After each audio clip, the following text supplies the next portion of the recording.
Mr. Walker joined Springfield Public Schools in the early 2000s and has worked as a history teacher, a graduation coach, and is now an assistant principal for the 9th grade here at Central High School. He has also coached for all of those years and is really known for being one of the greatest DB coaches, not only in this area, but in the nation.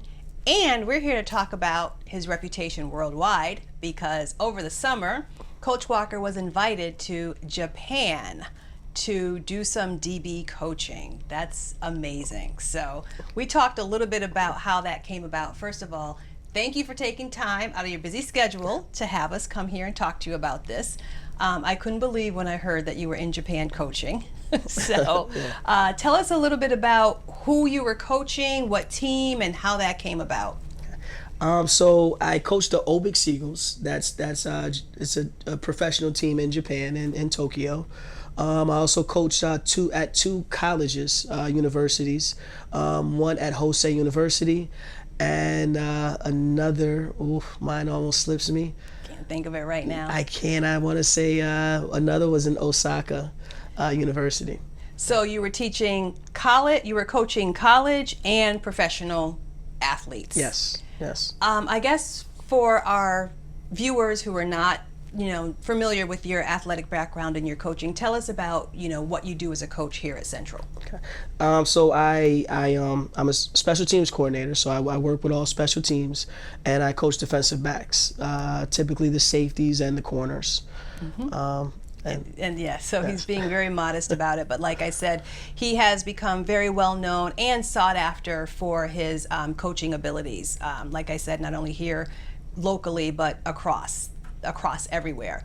So let's talk about Japan. The first thing that comes to mind is what's the difference did you notice between Japanese athletes and American athletes? The difference, I would say, athletically, we start a lot sooner. So we have their main sports there is baseball, swimming, and I want to say those might be the main sports in high school, whereas we start with American football at a younger age. Pee-wees. So yes. So athletically, I would say that athleticism is about the same, but we're a bit more mature earlier in our skill set or our discipline. How did you manage that as a coach? Because first of all, you have the language barrier. So how did you manage the language, and then how did you sort of shift your coaching to really meet your athletes where they were? So that's actually the fun part to talk about with teaching or coaching, because you scaffold everything you do as an educator. So if I'm teaching history, if I'm teaching science, I got to meet my student where they are, and I want to get them to where they're moving forward. And you have the expectations, but you have to know how to scaffold it to get them to grow and grow and grow, and their confidence grows. I guess that's why teachers make such good coaches, because Yes. it's really the same. I never thought of that before. Yeah. And how did you handle the language barrier? Well, that was a blessing. So many of the athletes, actually, I was impressed. I wouldn't say all of them, but I would say maybe a fourth spoke English. They and maybe as not totally proficient, but they understood English.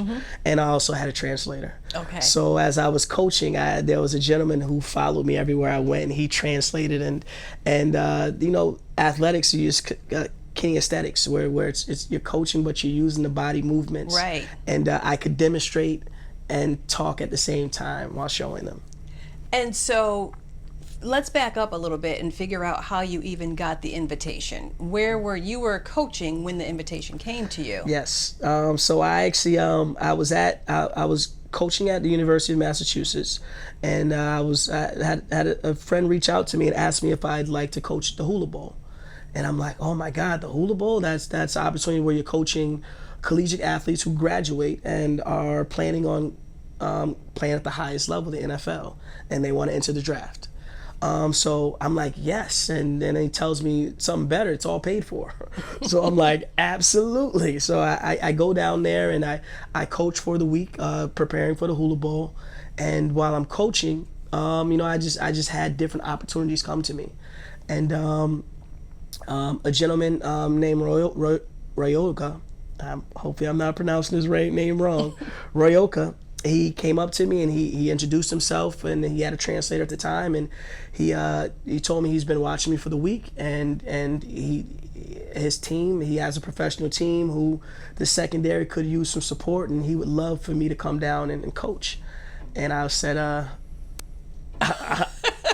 let me know when. Yes, you were immediately interested. Yes, it was absolutely. a challenge, I'm sure. Yes. So I was a little concerned. Like, I've never coached with with such a language barrier, and here at Central, I am head of the EL department. So it's like, hey, you try to teach teachers to do this. Let's see if you know how to do this. Right. It all came full circle. Yes. So I guess I want to ask you personally about your coaching style. Mm-hmm. How would you describe it? Very energetic. I try to be as transparent as possible with the kids, let them know where they're at, let them know what I expect. And I would say I'm a big motivator. Mm-hmm. And one of the best aspects of coaching is teaching. Like watching them grow and teaching step by step. So, and you just see their confidence build to where they no longer need you as a teacher anymore. They can take what you've learned and the skills they've gained from it, and now they can teach themselves. And that's what you aspire to as a teacher and a coach. Yes. Well, here at Central, you're part of an amazing team that has really created a culture here of excellence, on the field and in the classroom.